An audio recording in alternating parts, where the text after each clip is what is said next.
आप जाके पाकिस्तान में पहुंच जाइएगा तो ओवरसीज मिलेगा।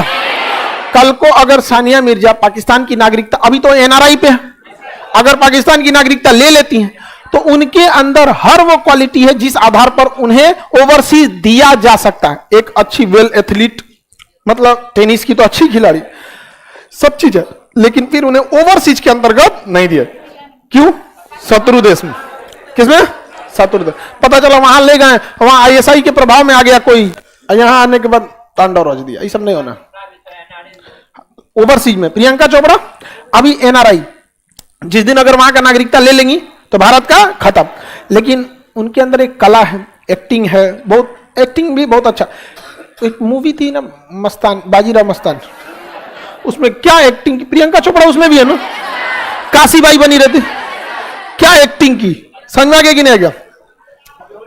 हाँ, बॉलीवुड में चली गई। हमको फिल्मी दुनिया का उतना आइडिया नहीं रहता, आगे बढ़। हाँ, खेल कूद फिल्मी दुनिया का, ये सब का कोई आइडिया नहीं रहता। आगे बढ़ जाए।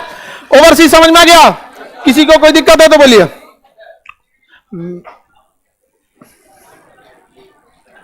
क्या चीज बोलते हो?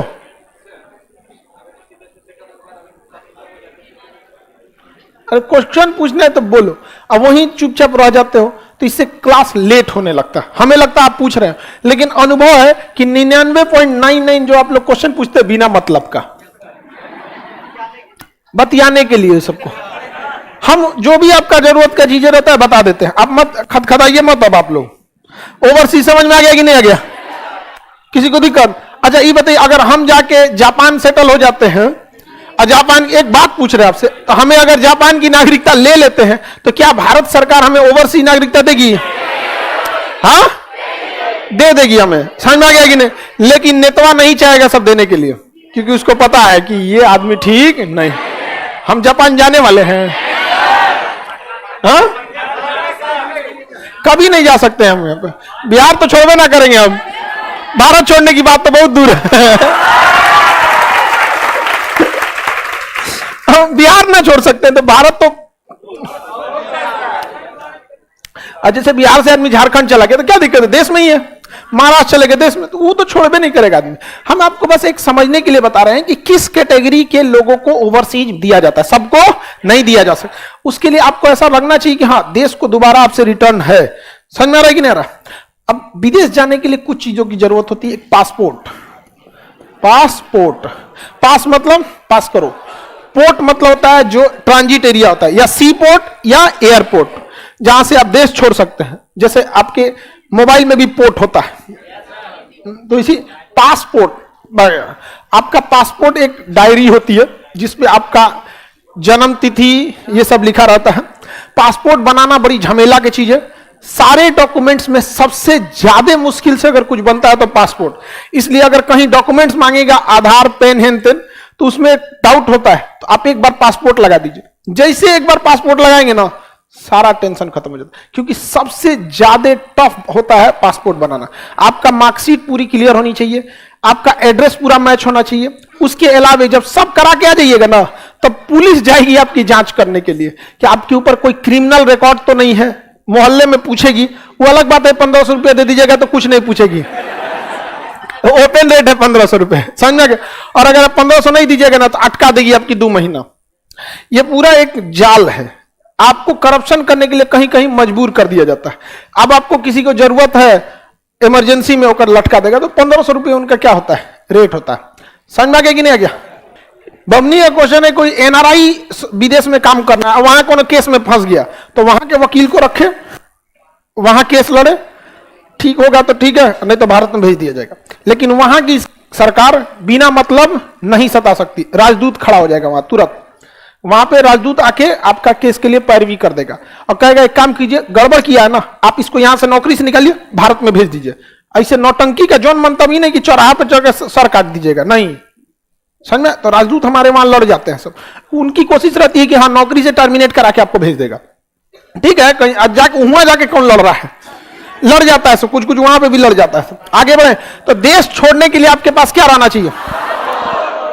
हाँ, पासपोर्ट। पासपोर्ट बनाने के लिए आपको बहुत सारे डॉक्यूमेंट्स को देना पड़ता है। ऐसे ही नहीं है कि नॉर्मल पासपोर्ट बन जाएगा। आपका 10th कहां तक पढ़े हैं, सबका ओरिजिनल मार्कशीट, ओरिजिनल आधार, ओरिजिनल पैन, मतलब डॉक्यूमेंट 2 ठो आपको जिसमें फोटो वाला आई कार्ड हो। उसके बाद आप ऑनलाइन फॉर्म भरेंगे, 2500 या 2000 उसकी फीस है। उसके बाद आपको डेट देगा, इस डेट को सारा डॉक्यूमेंट लेके आइए। जब डेट के दिन सारा डॉक्यूमेंट लेके जाइएगा तो आपको बताएगा किस काउंटर पे जाइए। उस काउंटर पे जाके आपके आंख का रेटिना लेगा, फिंगरप्रिंट लेगा, उसके बाद से आपका डॉक्यूमेंट मैच कराएगा। फिर दूसरे काउंटर पे भेजेगा, एड्रेस मैच कराएगा। तीसरे काउंटर पे जाएंगे तो आपका मार्कशीट मैच कराएगा। उसके बाद आपको एगो स्लिप दे देगा, रसीद। आपका सब मैच हो गया। अब वो तुरंत फैक्स करेगा आपके पुलिस स्टेशन पे कि जांच कीजिए यहां पर। 2 दिन बाद पुलिस स्टेशन फोन करेगा, आया है पासपोर्ट का 1500। लेकिन इस गलतफहमी में मत रहिएगा कि आपके ऊपर केस रहेगा, वो फॉरवर्ड कर देगा।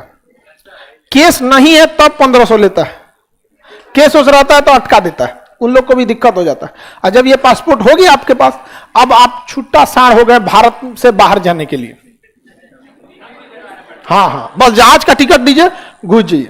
लेकिन जिस देश में उतरेंगे वो देश आपको आने ही नहीं देगा। आप पता चला अमेरिका उतर गया, अरे भारत से आए, भगा देगा, यहां से अमेरिका से भगा देगा। उस देश से पहले पूछिए, मे आई कमिंग सर। 15 दिन पहले पूछना होता है, मे आई कमिंग सर। तो 15 दिन बाद जवाब देता है, यस यू कैन कम। उसको कहते हैं वीजा। क्या कहते हैं? वीजा।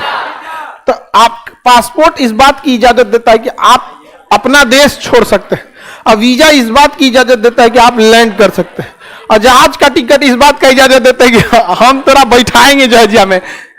टिकटवा तो रहना चाहिए ना जी, समझ में कि नहीं? तो वीजा बहुत ज्यादा जरूरी है। कुछ देशों से हमारी इतनी घनिष्ठता है कि कहता है कि वीजा की क्या जरूरत है, आ जाओ। जैसे नेपाल, आ जाइए। भूटान चल जाइए, समझ में, पैदल चल जाइए। नेपाल आप लोग ऐसे पैदल जा सकते हैं, बॉर्डर पे, वहां पे ब्याह शादी भी हो जाता है, बारात इनने से उनने चल जाता है। बिहार नेपाल से सटा है, कई को दारू पी के चलाता है। वो बहुत आसान है उसको पार करना। अच्छा, तो एक तो हो जाता है जिनसे हमारी बहुत घनिष्ठता है, उसे हम वीजा फ्री दे सकते हैं। ये बताइए, अगर पाकिस्तान को हमने वीजा फ्री किया,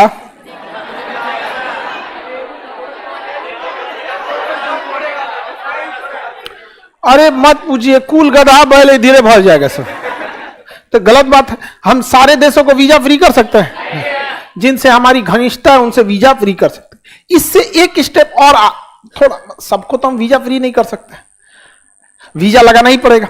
कुछ ऐसे देश हैं जिनसे हमारी बहुत अच्छी दोस्ती है, जैसे जापान। वहां पे अगर आप जाइएगा ना, तो वहां जापान कहता है कि देखिए, हम आपको वीजा फ्री नहीं दे सकते, लेकिन 1 घंटा में आपको वीजा दे देंगे।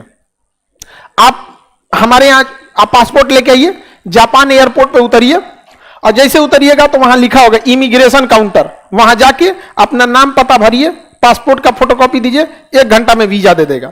तो उसे कहते हैं वीजा ऑन अराइवल। आने के बाद भी हम आपको वीजा देते, तो ये भी बहुत अच्छी चीज है। आप जाएंगे एशिया के ज्यादातर कंट्री में, हम लोग को क्या मिलता है? Visa on arrival. आप वियतनाम जाएंगे, थाईलैंड जाएंगे, सिंगापुर, बहुत सारे ऐसे जगह हैं जहां भारत से अच्छा रिलेशन है उनका, तो उन्हें क्या दे देता है? Visa on arrival. जाइए, अब फटाक से वीजा दे देगा। ये तभी दिया जाता है जब हाँ, हर देश का अलग बनेगा। जैसे अगर आप रूस का वीजा लेके क्या चाहती हैं, जापान जाना?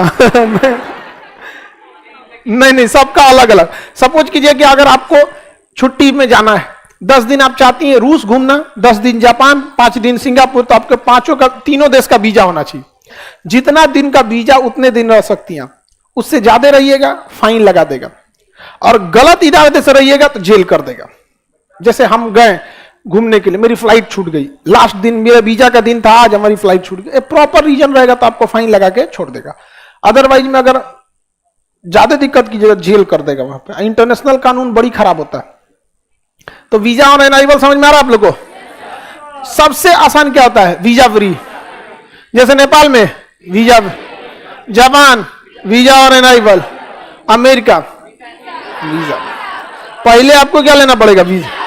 अमेरिका वाले परेशान हैं हम लोगों से, क्योंकि अमेरिका के जो इंजीनियर 1 लाख मांगते हैं, भारत के इंजीनियर ओकरा से बढ़िया काम 5000 में करके दे देता है। तो भारत के इंजीनियर को वीजा ही नहीं देता। समझ में आ गया कि नहीं? काम ही नहीं देता भारत को। भारत वाला वहां जाके सारा काम हथिया लिया है। तो बहुत दिक्कत से भारत के लोगों को वीजा मिलता है, क्योंकि गूगल हो गया, माइक्रोसॉफ्ट हो गया, इसमें 70% जो सॉफ्टवेयर इंजीनियर है वो कहां के हैं? तो इंडिया वाला एक अलग जुगाड़ निकाल लिया, फ्रीलांसिंग। फ्रीलांसिंग मतलब अमेरिका में तुमको जो काम है तुम हमको बोलो, हम यहीं से करके तुमको दे देंगे। जब पेमेंट भेजोगे तो हम सिग्नेचर कर देंगे कि हाँ इस पे तुम्हारा अधिकार है। जैसे हम कोई सॉफ्टवेयर बनाए ना तो उसका अधिकार हमारे पास रहता है। जैसे जो हम वीडियो बनाए उस वीडियो का मेरे पास कॉपीराइट है, समझ में आ गया कि नहीं? उसका मेरे पास कॉपीराइट है। अगर कोई यूज कर रहा है तो तब तक है जब तक हमारा दिमाग नहीं घसका है, बंद करा। अभी 2 लड़का सबको जेल भेज दिए, हाँ 2 को जेल भेज दिए थे। तो कुछ को अंट संट कुछ भी नहीं ना कर सकते हैं यहाँ पे, उल्टा सीधा कुछ भी, कोनो थंबनेल लगा दिया था और कुछ हमारा फोटो लगा दिया, भेज दिए जेल। अब उसके माई बाप आके हाथ जोड़ रहे हैं। हम करें कि जब आपका बेटा ऐसा काम कर रहा था तब तो आप कहां थे? अब जेल भेज दिए हैं, अब आपको ऊपर लगेगा CRPC। अब आप एक वकील करिए और निकलिए। 3 साल का तो फुर्सत हो गया, क्योंकि IT एक्ट में कम से कम सजा 3 साल की है, समझ में आ गया कि नहीं? और हम लोग की ओर से जो वकील रहेगा वो छोट मोट तो वकील हम लोग रखबे ना करेंगे, समझ में आ गया कि नहीं आ गया? तो इसलिए कभी भी लिमिट क्रॉस नहीं करना चाहिए। तो आप लोग को वीजा वगैरह समझ में आ गया कि नहीं आ गया? किसी को दिक्कत नहीं ना?